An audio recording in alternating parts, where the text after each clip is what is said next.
మెదక్ జిల్లా కొల్చారంలోని రేణుకామాత ఆలయంలో చోరీ జరిగింది. గుడి ప్రధాన ద్వారం తాళాన్ని పగలగొట్టి లోపలికి వెళ్లిన దొంగ హుండీలోని నగదును, అమ్మవారి 2 ముక్కు పుడకలను దోచుకెళ్లాడు. ఈ దృశ్యాలు సీసీ ఫుటేజ్ లో రికార్డయ్యాయి. దీనిపై ఆలయ నిర్వాహకులు పోలీసులకు ఫిర్యాదు చేశారు. సీసీ ఫుటేజ్ ఆధారంగా పోలీసులు దర్యాప్తు చేస్తున్నారు.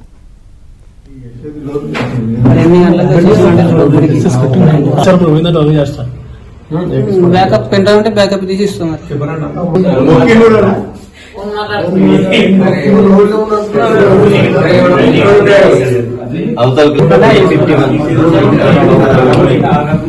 ఓపెన్ చేసి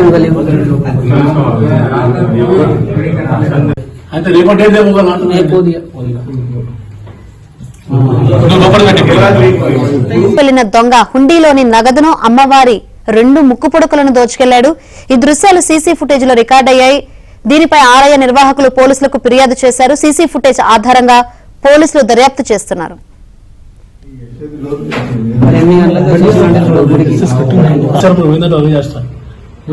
బ్యాకప్ పెన్ డ్రైవ్ ఉంటే బ్యాకప్ తీసి ఇస్తున్నారు.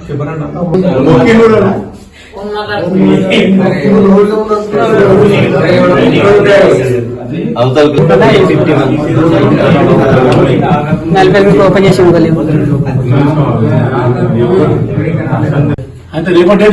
రేపు